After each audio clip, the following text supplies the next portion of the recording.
Good evening, જય દ્વારકાધીશ, જય રામાધણી અને હેલો ગાઈસ.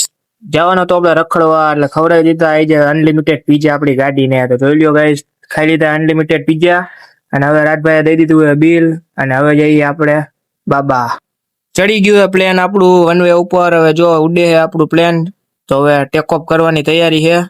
થઈ ગયું તો આપણું પ્લેન ટેક ઓફ. ને જો રિક્ષામાં લખ્યું તો આપણી દુનિયા અલગ જ છે એટલે આપણે વહી ગયું આપણું પ્લેન લઈ લીધું સાઈડમાંથી ચડાવી દીધું. હવે હાઈવે ઉપર આપણું પ્લેન જઈએ 210 નીકળી ગયા આપણે થોડાક આગળ એટલે આવી ગયો રસ્તો આપણે જવાનો ફાઇનલ ડેસ્ટિનેશન. એટલે ડેસ્ટિનેશન હજી બહુ દૂર છે એટલે પ્લેન થોડુંક હાંકવાનું છે. એટલે રાજભાઈ ચડાવી લીધી કાનમાં હેન્ડ ફ્રી એ ગઈ સાંભળે એટલે આપણે કરી લીધી રાજભાઈની કોપી કાઢી લીધા એરબડ્સ ખીચામાંથી. તો હવે એરબડ્સ ભરાવીને આપણે નીકળી ગયા ડેસ્ટિનેશન તરફ. અમે બે રહ્યા સુપરસ્ટાર એટલે ટ્રાફિક તો હોય જ. અમને જો આટલો બધો થઈ ગયો તો ટ્રાફિક એટલે હવે નીકળી ગયા ટ્રાફિક ની બારોબાર. તા તો દેખાઈ ગયા આપણે ચાંદા મામા. એટલે ચાંદા મામાને જોઈને આપણે જોતા જોતા નીકળી ગયા ચાંદા મામા તરફ. હાલો આજ તો ચાંદા મામાને પકડી લઈ. ચાંદા મામાને પકડતા પકડતા આવી ગયું આપણું ફાઇનલી ડેસ્ટિનેશન તેતા આપણે ખાલી હવે માત્ર 2 કિલોમીટર દૂર. તો આજે હતી પૂનમ એટલે જવાનું હતું પૂનમના દર્શન કરવા. ખટારા વાળા જગ્યા હતી અને ગાડી વાળા જગ્યા હતી એટલે નીકળી જાય આપણે ચોટીલાની અંદર.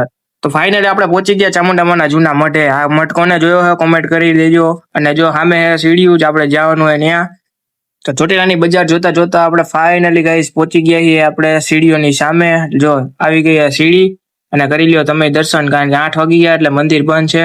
અને કાઢ નાખી ગયા રાસભાઈ હેન્સફ્રી. હવે અમે બે જઈએ નીચેના મંદિરે દર્શન કરવા. તો હાલો દર્શન તમે પણ કરી લેજો.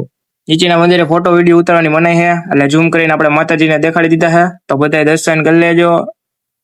પછી લઈ લીધા જૂના જાણીતા 10 લાખના બિસ્કીટ. જો રાજે કીધું આમ ખવાય પાર્લેજી બિસ્કીટ. હવે સેલ્ફી બતાવીને આપણે કરી લીધો નાસ્તો.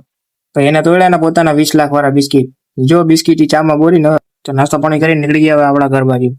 તો આવી ગયું જલારામ બાપાનું મંદિર. જલારામ બાપાની જય બોલાવીને જય જલારામ કહી નીકળી ગયા આપણે ઘર બાજુ. અહીંયા લાઈટો થતી હતી લબક જબક. લાઈટો જોતા જોતા નીકળી ગયા આપણે આગળ. એટલે પ્લેન જતું હતું એટલે થાય તો ખરા ને લબક જબક. પ્લેનમાં નહીં પણ રોડ ઉપર હો.